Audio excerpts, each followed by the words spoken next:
Ey Netanyahu, sen kendine gel, kendine. Sen zalimsin. Sen 7 yaşındaki o Filistinli yavruları katleden zalimsin. Thank you very much, and it's a great honor and privilege because he's become a friend of mine to introduce President Erdogan of Turkey. He's running a very difficult part of the world. He's involved very strongly, and frankly, he's getting very high marks.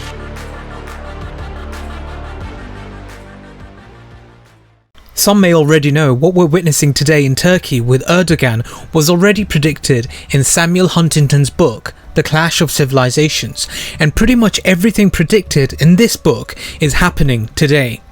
Huntington predicted that with the end of the 20th century, the pro-Western tendencies of Turkey's secular elite would be replaced by a mix of nationalist and Islamic elements. Now, to many people, these two elements can't mix. It's either one or the other, but Erdogan has successfully managed to merge his Sufi brand of Islam with his nationalist politics. As countries, I think we're right now as close as we have ever been.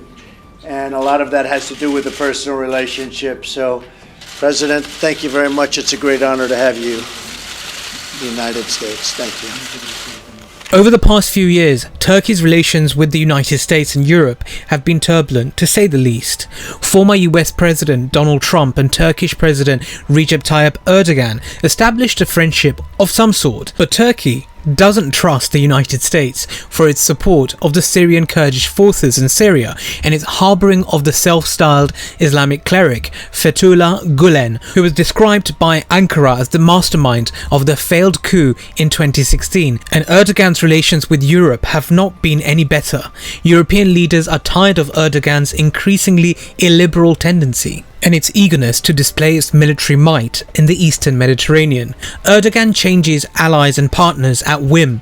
The Turkish government bought Russian weapons system contrary to the wishes of its NATO allies and worked with Moscow on the gas pipeline between Turkey and Russia, as well as the first Turkish nuclear reactor, and together Russia and Turkey have established spheres of influence in Libya and Syria. And recently, Turkey has expressed interests in Chinese investments. Erdogan has refused to criticize China's treatment of the Uyghurs and bought Chinese vaccines on top of that. All this isn't temporary, but a deeper change in the direction of foreign policy. Erdogan has ruled for nearly 2 decades, and in this time, Turkey has become less concerned than it was before about belonging to the Atlantic or seeking membership of the European Union. Now, this could be due to the fact that Erdogan keeps lobbying to join the EU, but he gets rejected all the time.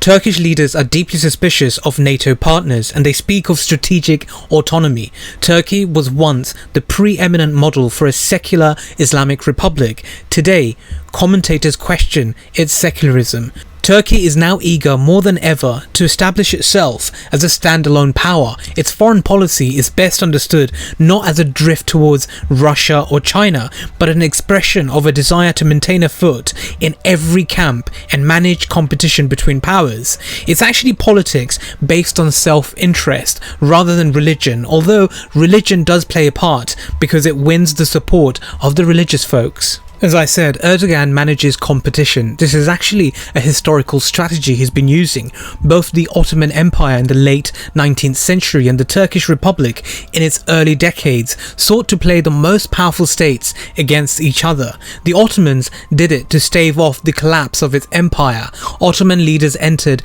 the ever-changing game of alliances, at times allying with Austria-Hungary, Russia and the United Kingdom before making the mistake of joining Germany in World War I. In the 1920s and 1930s, the young Turkish Republic received political and military support from the Bolshevik government in Moscow, and Turkey remained neutral in World War II as leaders switched back and forth between Nazi Germany and the United Kingdom to obtain military aid, export credits and other forms of financial support from both.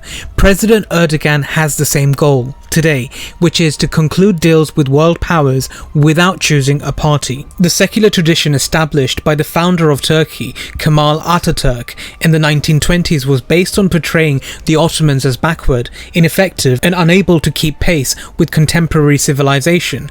Erdogan's Turkey has adopted a very different tone. Political speeches and TV series today classify them as pioneers of a new civilized system that is fair in governance and more sympathetic to their subjects than their Western contemporaries. What Erdogan is trying to do is basically use the Ottoman heritage to justify its foreign policy, and the pro-government media celebrates the expansion of Turkey's military influence into former Ottoman lands such as Iraq, Libya, Syria, and the Caucasus. They celebrate it as the birth of a sleeping giant. Erdogan has been successful so far, but voters are a lot more pragmatic, as they don't want to alienate Turkey from its Western allies. Turkey is currently suffering a financial crisis, and to isolate Turkey from the West would mean Turkish economy, as well as the well-being of its people and the quality of life, will be affected. In Turkey, support for EU membership remains at 60%, not because Turks feel they are Europeans, but because many understand that integration with Europe means a stronger economy and better governance. With the government boasting about the establishing of military bases in Libya and bombing PKK targets in Iraq, companies in Turkey are bankrupt, shops are being closed, and pensions are shrinking. So the situation has definitely changed in 2021. Most analysts did assume before that Erdogan would remain in power indefinitely, but today that can't be said, and the strings of regime change in Turkey are already playing. Böyle şeyler çoğaldığı için bir yoklama yapalım istedim. A mobster's online confession on YouTube are shaking Erdogan's government. Sedat Peker has electrified Turkey with a series of YouTube videos over the last 3 weeks in which he leveled allegations of murder, rampant corruption, and drug trafficking at prominent Turkish government figures. It's most likely that Erdogan will be leaving in 2023, but if he does go, I don't think it will make any difference. There's no doubt that Erdogan's rival in the upcoming elections will pledge to pursue a less aggressive foreign policy and more stable relations with world powers. In the long term, Turkey's foreign policy will continue with or without Erdogan, and it's likely that Ankara will continue to try to assert its sovereignty in the Eastern Mediterranean, devote its resources to developing defense by continuing to play all sides.